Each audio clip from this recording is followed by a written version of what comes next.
Boa tarde, meus queridos alunos do Uniaraxá, mais especialmente os do curso da disciplina de Falência e Recuperação de Empresas. Estamos aqui de volta para continuar o nosso conteúdo. Hoje, especificamente, vamos ver dentro da recuperação judicial a decisão de deferimento do processamento dela e de alguma maneira vamos retomar alguns conceitos, algumas regras que nós já visitamos em nossas aulas presenciais e mesmo nesses encontros virtuais. Pois bem, dispõe o artigo 52 caput que, estando em termos a documentação exigida no artigo 51 desta lei, o juiz deferirá o processamento da recuperação judicial. Quer isto dizer o seguinte, que uma vez que o devedor peticionou requerendo a recuperação judicial, obedecendo os requisitos do artigo 51, cujo estudo foi feito por nós no nosso encontro virtual da última aula, e tendo também juntado os documentos exigidos nesse mesmo dispositivo legal, o juiz deve deferir o processamento da recuperação judicial. É um juízo em cognição sumária, ou seja, não cabe ao juiz, nesse momento, verificar a viabilidade ou não da empresa. Simplesmente deve deferir o processamento do benefício para que o devedor, então, possa iniciar suas tratativas com os seus credores. Evidentemente que essa decisão produz efeitos para o devedor, ele já faz parte do processo, né? E já começa, então, a se movimentar no sentido de elaborar o plano de recuperação judicial, para o que ele tem 60 dias a contar dessa decisão. E os credores também são afetados, porque, em primeiro lugar, suspende-se o prazo, suspende-se as ações e execuções que eles tiverem contra o devedor, salvo as exceções do artigo 6º, parágrafos 1º, 2º e 7º, das quais nós trataremos mais adiante. Pois bem, a maioria da doutrina se inclina a dizer que a natureza jurídica dessa decisão é de decisão interlocutória e, em face disso, seria agravável. Então, vocês não confundam, por gentileza, a decisão que defere o processamento da recuperação judicial com uma decisão que vai ser prolatada depois da apresentação do plano de recuperação judicial, que é a decisão que concede a própria recuperação judicial.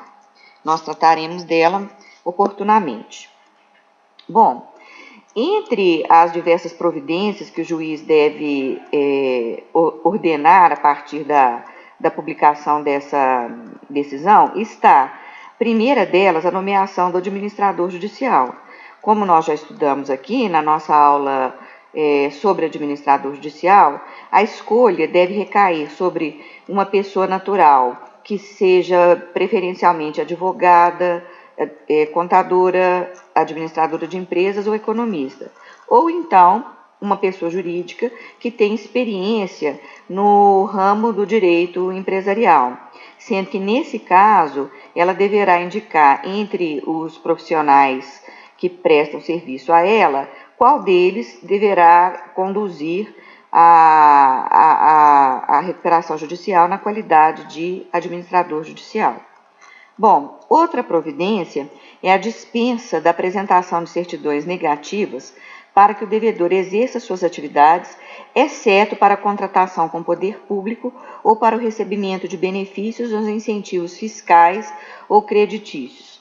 Ou seja, quando alguém chega a requerer a recuperação judicial, é porque ou o empresário individual ou a sociedade empresária já tem ciência da sua situação de crise e da necessidade de usufruir desse benefício para que possa se soerguer.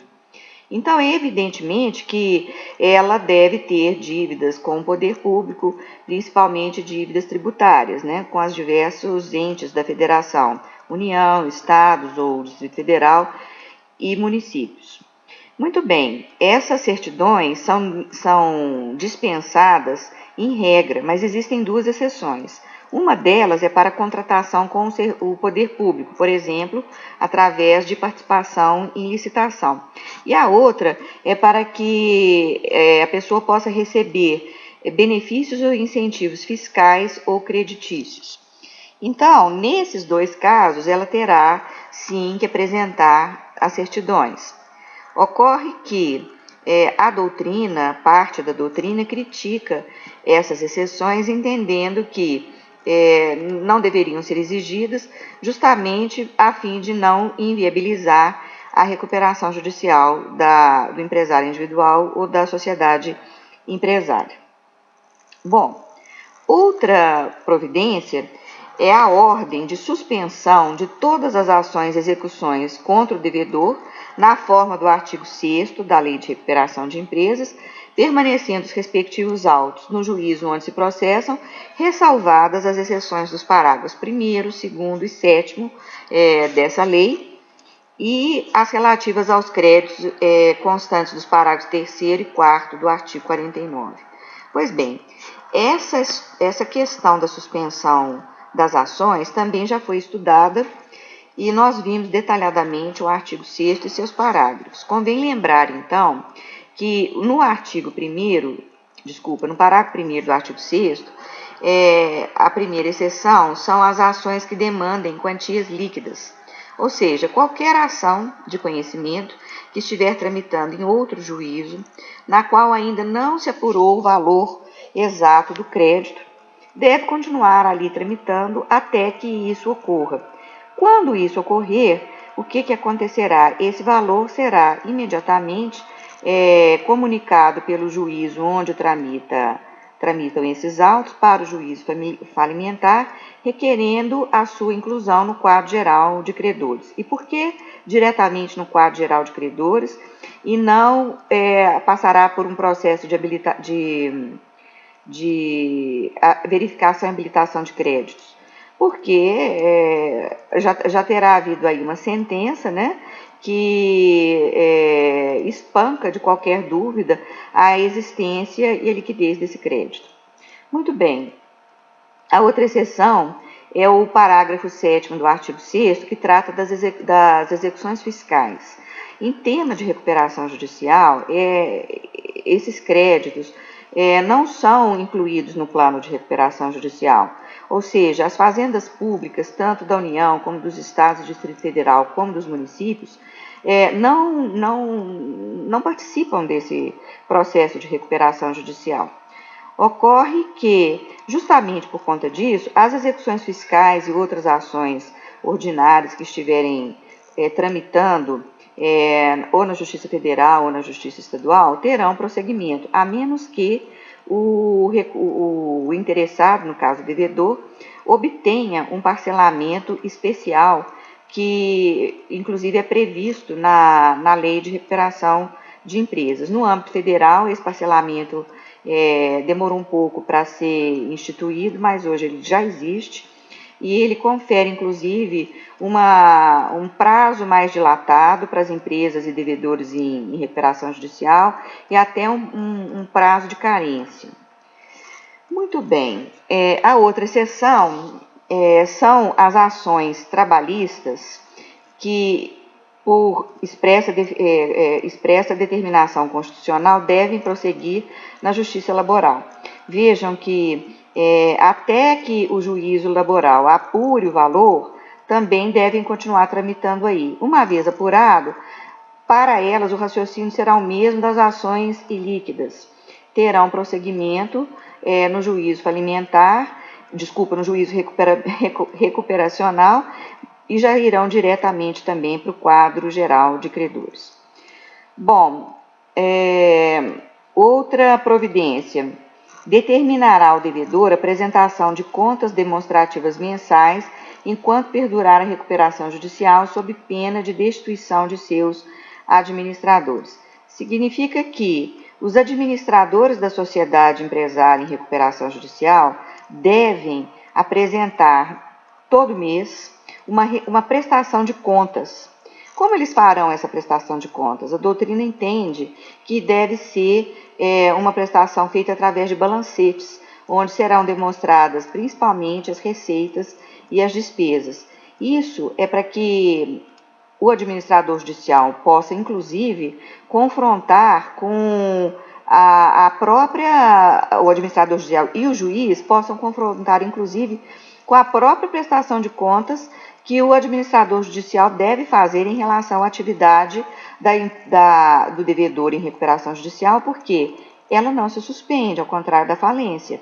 Continua o devedor operando normalmente. Bom, também deverá o juiz ordenar a intimação do Ministério Público, porque ele tem interesse nesse processo e poderá intervir se entender necessário. E também deve ser comunicada por carta a Fazenda Pública, tanto a Fazenda Federal como a Estadual Distrital e a Municipal. Qual é o objetivo disso? Dar conhecimento ao fisco de que aquele devedor se encontra em recuperação judicial. Como é que isso se dá na prática? O juiz manda um ofício para cada uma delas, por exemplo, no âmbito federal, ele manda um ofício para a Procuradoria da Fazenda Nacional, um ofício para a Receita Federal. E aí essas autoridades vão saber como se portar em relação às ações desses devedores, né? Vão saber que elas não serão suspensas, que elas poderão prosseguir, mas que caso o devedor queira, ele poderá obter esse parcelamento especial. Na prática, o que acontece é o seguinte: as fazendas ficam um pouco engessadas, porque embora o crédito fiscal não se submeta nem à habilitação e nem mesmo faça parte da recuperação judicial, o fato é que toda vez que se requerer a penhora de algum bem, pode haver aí um conflito com o processo de recuperação, porque principalmente se esse bem estiver incluído entre os bens apresentados no plano de recuperação judicial, porque qualquer diminuição do patrimônio do devedor poderá colocar em risco o plano de recuperação judicial. Então, existe na prática esse problema. Bom, outra coisa, o juiz também vai determinar a expedição de um edital para publicação no órgão oficial. Esse edital, gente, já nós vamos detalhá-lo aqui, mas esse edital serve para dar ciência a toda a sociedade de que aquele devedor teve a sua recuperação judicial, o processamento da sua recuperação judicial deferida. Nós devemos imaginar que,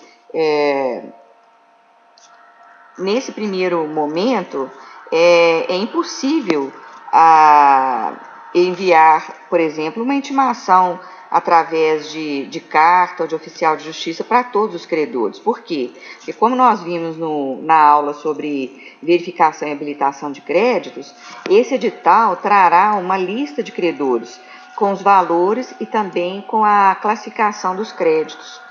E aquele credor que se sentir de alguma maneira prejudicado poderá, dentro do prazo legal, entrar com ou uma habilitação ou uma divergência. Habilitação, caso o crédito dele não conste nessa lista de credores. E uma divergência, caso o crédito conste da lista, mas esteja ali relacionado por um valor menor do que o credor entende que deveria ser, ou então tiver uma classificação pior do que aquela que o credor acredita que o crédito deveria ter. Então, esse edital tem esse objetivo: dar conhecimento a todos de que esse devedor começará um processo de recuperação judicial. E outra coisa também, será inclusive enviado ofício à junta comercial, onde o devedor tiver seus atos registrados, para que seja procedida uma anotação de que junto à sua razão, à sua denominação social, de que se trata de uma pessoa em recuperação judicial. Essa expressão em recuperação judicial deverá constar ao final do nome. E isso também vai facilitar o conhecimento desse fato por todos os interessados. Ele próprio, o devedor, deverá lançar essa expressão em recuperação judicial após a sua denominação social em todos os documentos que firmar. Bom, então qual é mesmo o conteúdo desse edital? Resumo do pedido do devedor e da decisão que defere o processamento da recuperação judicial. Relação nominal de credores em que se discrimine o valor atualizado e a classificação de cada crédito. Advertência acerca dos prazos para habilitação dos créditos na forma do artigo 7º, parágrafo 1º desta lei, e para que os credores apresentem objeção ao plano de recuperação judicial apresentado pelo devedor nos termos do artigo 55. Bom, eu acho que o que mais demandaria aqui um certo esclarecimento é essa advertência acerca dos prazos de habilitação, que é de 15 dias, né, após a publicação desse edital. E também esse outro prazo aqui para que os credores apresentem objeção ao plano de recuperação judicial. Bom, o plano não será apresentado agora.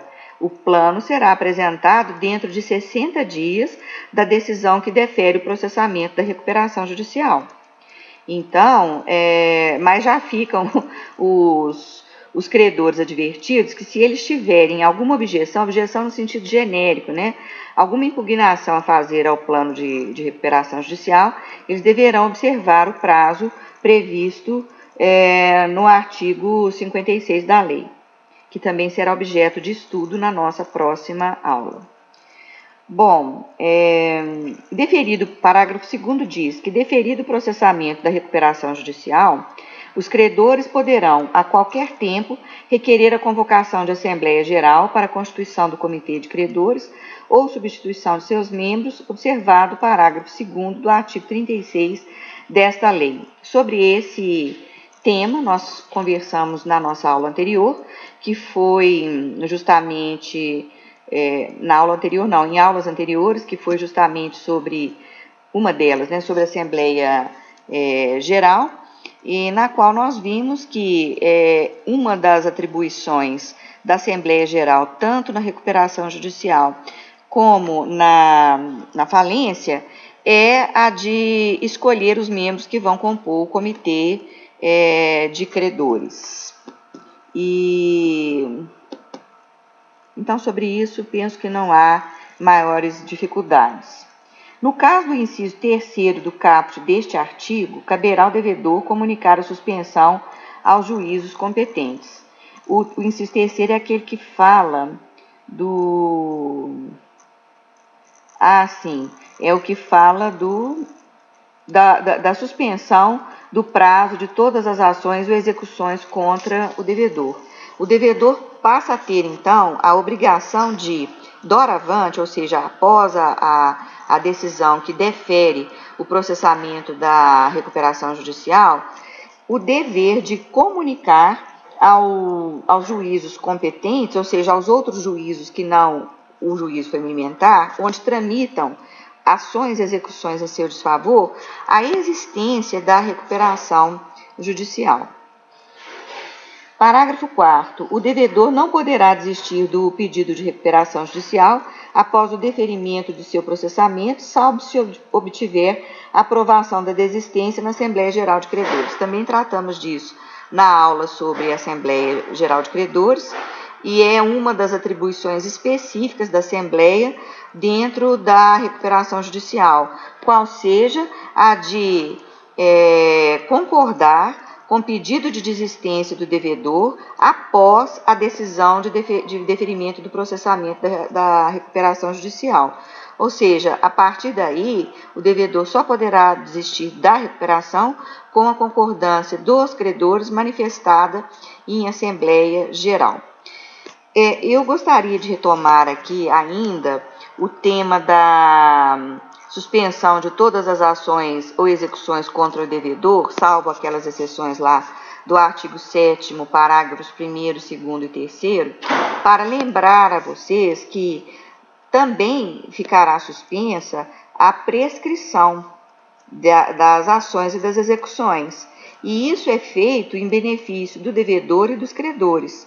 Para o devedor, o benefício ele terá o prazo de 180 dias para focar no plano de recuperação judicial e na administração das suas atividades, sem ficar toda hora tendo que se defender em ações e execuções propostas por seus credores. A vantagem para os credores é que, se está suspensa a prescrição, eles poderão perfeitamente ajuizar ações e execuções quando o prazo de suspensão acabar. E isso também para eles é positivo, porque, caso contrário, haveria um manifesto prejuízo. Imagina se suspende a propositura de ações e de execuções, ou mesmo a tramitação daquelas já em execução, e não se suspende a prescrição. Eventualmente, depois, eles poderão ter terem reconhecido a prescrição em seu desfavor, o que seria notoriamente uma injustiça. Então, andou muito bem o legislador aqui, quando, suspendendo o curso das ações, suspendeu também o curso da prescrição. Outra observação importante, eu já me referi a ela em aulas presenciais, mas nunca é demais ressaltar, é que, com o advento do nosso Código de Processo Civil, em 2015, que entrou em vigor em 2016, como as disposições processuais ali contidas são aplicadas subsidiariamente aos processos de recuperação judicial e de falência, começou uma discussão sobre se esses prazos de suspensão seriam contados em dias úteis ou em dias não úteis. Uns entendiam que o prazo era material, porque nenhuma providência processual necessitaria ser tomada. Outros entendiam que o prazo era misto, porque, embora não houvesse providência a ser tomada, efetivamente tinha repercussão no processo de recuperação judicial. Bom, a situação ficou um pouco embolada, mas em 2018 o STJ já começou a se posicionar no sentido de que essa contagem deve ser feita em dias corridos e não em dias úteis. Eu gostaria, então, de dizer a vocês que no nosso próximo encontro nós começaremos, então, a tratar do plano de recuperação judicial. Como eu já disse aqui, o devedor tem o prazo de 60 dias a contar dessa decisão de deferimento do processamento da recuperação judicial para apresentar o plano de recuperação judicial. Apresentar onde? Apresentar nos autos, apresentar em juízo. Daí segue-se toda uma discussão entre as classes de credores no sentido da sua aprovação ou da sua rejeição. Se for rejeitado, a recuperação judicial será convolada em falência. Se ele for aprovado, nós teremos então uma decisão que concede a recuperação judicial.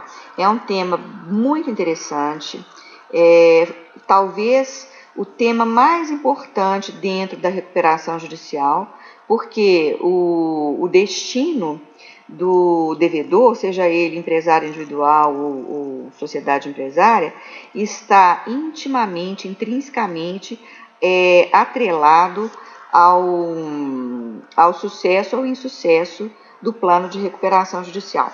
Pois bem, vou agora me despedindo, nós nos encontraremos no nosso ambiente virtual de aprendizagem para o início de um fórum no qual nós compartilharemos dúvidas e esclarecimentos. Um grande abraço a vocês, muito obrigada e até mais tarde.